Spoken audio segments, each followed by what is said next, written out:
Good morning, everyone. Myself Mohit Misra. Today we will discuss about the chapter number 9 in class 11. Students, today's topic is heating and cooling effect of atmosphere. Students, आज हम लोग पढ़ेंगे name the base of heating the atmosphere. Heating of atmosphere के चार process हैं: convection, radiation, advection और conduction. Horizontal movement of the air is relatively more important than the vertical movement. Air का horizontal movement जो होता है vertically movement से ज़्यादा ही इम्पोर्टेंट रहता है. In tropical region, particularly in northern India, उत्तरी भारत में, during the summer season local winds loo is the outcome of advection process. जो लू जो होती है आउटकम्स बनती है of the advection of process, यानी कि एडवेक्शन प्रोसेस के द्वारा ही लू का निर्माण होता है और ये लू चलती है. आपने देखा होगा नॉर्थ इंडिया में, उत्तरी भारत में गर्मियों के मई जून के समय में एक गर्म तेज हवा चलती है जिसको कहते हैं आप लू. ओके, नेक्स्ट आ जाता है in the middle latitudes most of the diurnal day and night variation in daily weather are caused by advection alone. Middle latitude में क्या होता है, ज़्यादातर दिन के समय में वेरिएशन जो होता है डेली वेदर का वो एडवेक्शन ही कॉज करता है. नेक्स्ट आ जाता है terrestrial radiation. The insolation received by the earth is in short waves form and heats up its surface. हमारी पृथ्वी द्वारा, अर्थ द्वारा जो इंसोलेशन रिसीव किया जाता है वो अर्थ को गर्म कर देता है. ओके, और ये ज़्यादातर शॉर्ट वेव्स होती हैं. This energy heat up the atmosphere from the below. यह एनर्जी हमारी अर्थ को नीचे से यानी अर्थ सरफेस से ऊपर की ओर हीट करना शुरू कर देती है. This process is known as terrestrial radiation. इस प्रोसेस को हम लोग टेरेस्ट्रियल रेडिएशन के नाम से जानते हैं.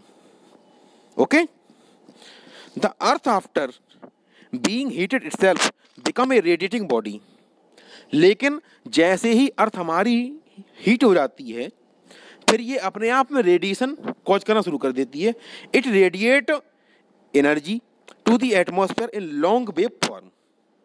ये अपनी एनर्जी को लॉन्ग वेव फॉर्म में एनर्जी के रूप में हीट करना शुरू कर देती है. ओके स्टूडेंट्स, अब हम पढ़ते हैं द एटमॉस्फेयर क्या होता है.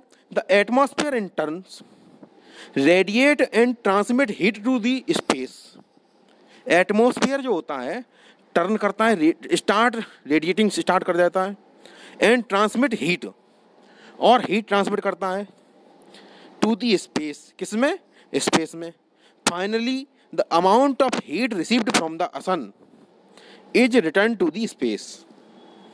लेकिन जब लास्ट में क्या होता है, जो हीट जो सन द्वारा रिसीव की जाती है वो वापस में अर्थ के द्वारा रिटर्न कर दी जाती है स्पेस में. Thereby maintaining constant temperature. इससे क्या होता है, हमारी अर्थ पर एक कांस्टेंट टेम्परेचर वेरी करता है. ओके स्टूडेंट्स, उसके बाद and in the with the help of ठीक है, इस तरह से ये हो जाता है. अब आते बात इनकमिंग सोलर रेडिएशंस. इस वाले में देखते हैं कि heat budget of the planet of the earth as a whole does not accumulate और lose heat, it maintain its temperature. Earth हमारी जो होती है ना तो हीट को ज़्यादा एब्जॉर्ब करती है और ना ही लॉस करती है. ये अपने आप को इस तरह से यूटिलाइज करती है कि ये हमारी अर्थ पर टेम्परेचर जो हो जाए कैसा हो जाएगा बेटा, ये मेंटेन रहता है. Okay students, this can happen only if the amount of heat received. यह केवल और केवल तब होता है जब अमाउंट ऑफ हीट रिसीव्ड होता है in the form of insolation equal to the amount of lost by the earth through the terrestrial radiation। यानी कि इंसोलेशन जितना हो रहा है और अर्थ के द्वारा जितना भी टेम्परेचर लॉस हो रहा है, हीट लॉस हो रही है, ये दोनों बराबर हो जाएं। Okay, consider that the insolation receive at the top of atmosphere is 100%। ये माना गया है कि इंसोलेशन जो है जितना भी हुआ पृथ्वी पर वो आपका 100% हुआ। While passing through the atmosphere some amount of energy is reflected, scattered and absorb. इसमें क्या होता है, इंसोलेशन के द्वारा कुछ मात्रा एनर्जी की एब्जॉर्ब की जाती है, स्कैटर की जाती है और रिफ्लेक्ट की जाती है। Okay, only the remaining part reaches the earth surface. केवल कुछ पार्ट ही अर्थ का इंसोलेशन का पृथ्वी की सतह पर पहुंचता है। ओके, रफली 35 units are reflected back to space. इसमें मात्र केवल 30-35 यूनिट जो होती हैं वो ही वापस जाती हैं, बाकी का सभी क्या हो जाता है बेटा, ये ऑब्जर्व हो जाता है। Of these 27 units are reflected back from the top of the clouds.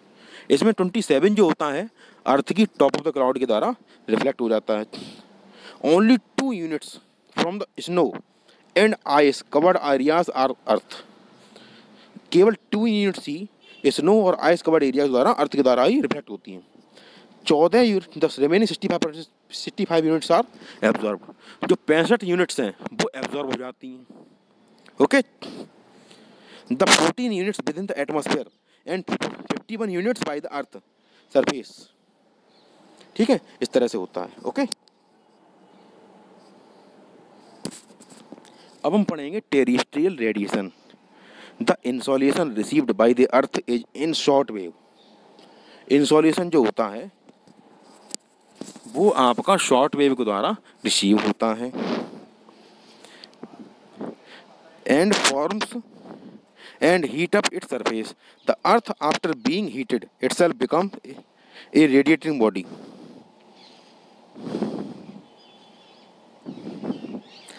अपने आप में रेडिएटिंग बॉडी की तरह काम करने लगती है and heated itself become it radiate energy to the atmosphere in a long wave form. This energy heat up the atmosphere from below. This process known as terrestrial radiation। ठीक है, और यह प्रोसेस टेरेस्ट्रियल रेडिएशन कहलाती है। The long wave radiation is absorbed by the atmospheric gases. ये long wave जो होती हैं एब्जॉर्ब कर ली जाती हैं एटमॉस्फेरिक गैसेस के द्वारा, particularly by carbon dioxide and other green houses and gases. The atmosphere in turns radiate and transmit heat to the space. Finally, the amount of heat received from the sun is returned to the space, thereby maintaining constant temperature. The